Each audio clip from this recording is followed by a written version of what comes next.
Hey guys, I'm back with another makeover from the Industry Makeup Academy, and I have my lovely model here.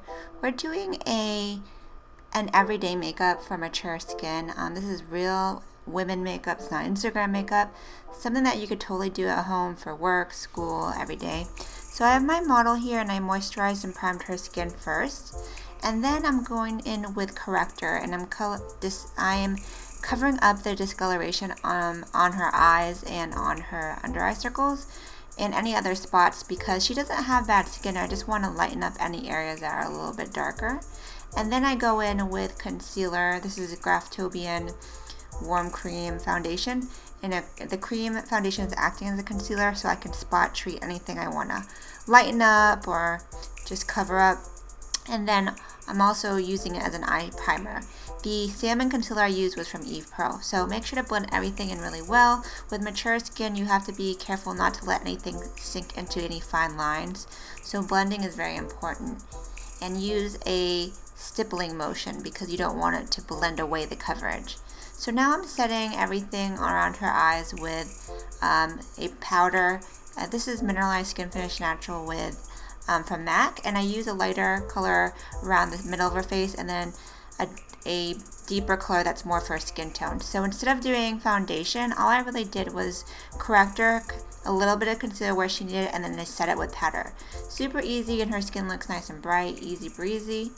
For her brows, I did very natural fill-in. This is MAC Lingering Brow Pencil, which is a really nice medium brown, so it's not too dark. It just kind of gives her brows a little bit more of a fill-in. I'm not creating any crazy arches or anything like that.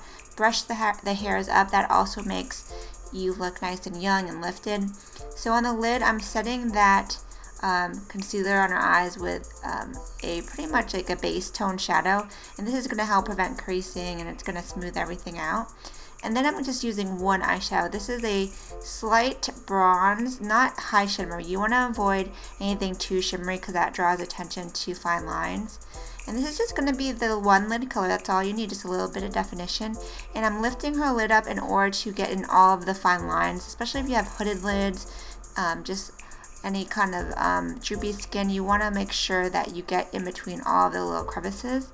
And then instead of a harsh liner, I'm using a dark brown pencil. Really easy to use. Everybody can use pencil. And that's on the top lash line as well as the lower half of, the outer half of the lower lash line. And this is going to add some definition. The liner doesn't have to be perfect. All you need to do is get it on there and then smudge it out with a corresponding dark shadow.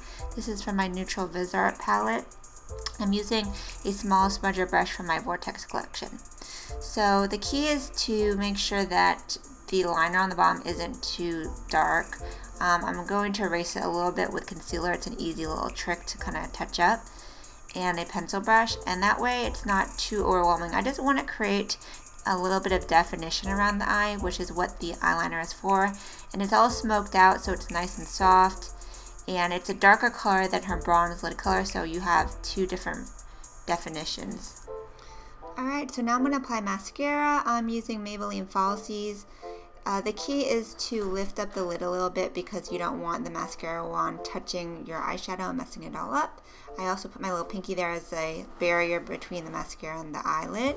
So now blush, I'm using this Duo Fiber Stippling Blush, which I like for blush because you don't overdo it and you can have a lighter touch.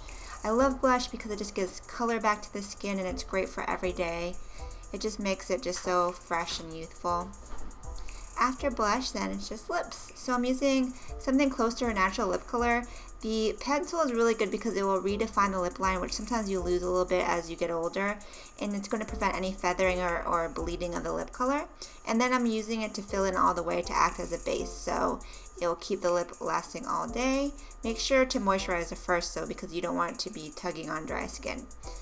And then I'm going to apply a creamy lipstick. This is from my Visart lip palette. I'm just using a Q-tip. I love a kind of semi-gloss lipstick on mature skin because it adds moisture and a little bit of dew and it kind of plumps the lips back up. Again, very natural color, close to her natural lip color. And that's pretty much it. As you can see, it's a very natural, easy to do. It really could take you 15 minutes. great for natural clients and everyday women. So I hope you guys enjoyed. Check out makeupbyrenren.com for a full list of products and pictures, and check out ima-atlanta.com if you're interested in taking my pro certifications to see if you want to do this look yourself. Hope you had a good time and enjoy. Until next time, ciao Bellas!